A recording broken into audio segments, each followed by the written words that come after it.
everybody. This is a one-wire conversion that was done on this alternator. They changed out this little part right here. They put that in there and they pulled everything else. So now all these wires, that's the only one right there. And how it works is you hook it up to your battery, or you can hook it up over here on the solenoid. I'm gonna clean all these off later, but that's all you do is you run one from your solenoid or one from the alternator to like your solenoid or your battery, and it'll charge the battery as long as the vehicle's running. The way that one's made, it's kind of like the Chevy one-wire alternator. It only works when the vehicle's running, so it doesn't drain your battery. So I finally got that little problem solved. Now I'm gonna start cleaning some of the wires back out from underneath the hood. But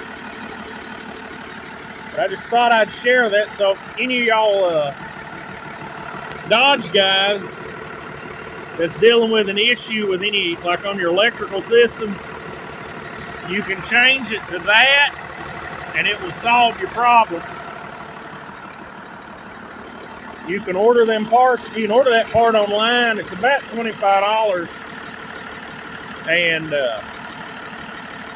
that'll work for that problem right there. It can also be done on the Ford, pretty much any kind of a farm equipment.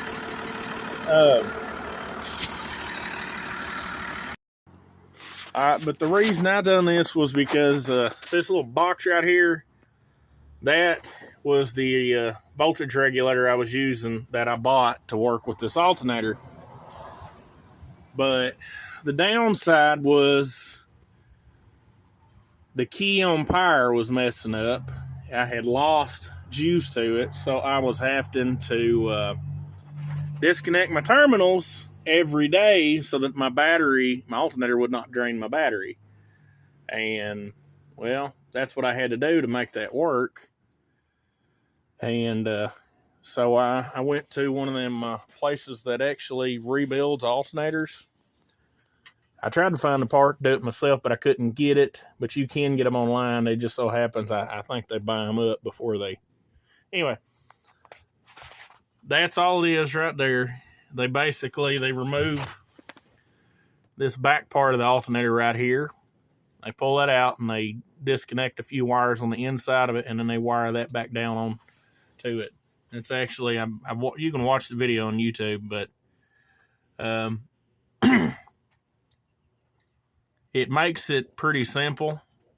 Any alternator shop should be able to do it, or you can do them at home. You don't have to take it to a shop, but that's just what I did this time, just so I could get it done quicker. But yeah, that was a problem I was running into. So I've got that fixed now, and it'll be cleaning this out, getting these excess wires. It'll look a lot better. But that's a one-wire conversion. It wasn't too expensive. It was about $100 having them do it. But you can get the parts if you can find them online. You should be able to get them for about $25 to $30. We just wasn't able to get them this time, so I had to get somebody to do it for me. But I didn't have to run a ground because the alternator's already grounded. It's just got one wire. Never mind all these. It's just got one wire. You can see that's all it's got on the back of it, is that one. And it charges the truck. And all it's really doing actually is maintaining the battery.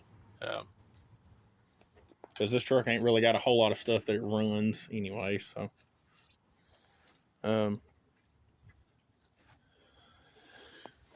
but you can get it for the Fords as well. You can get it for the Chevys. Chevys is you can probably actually go right into the parts store and get them. But and if you've got another vehicle that maybe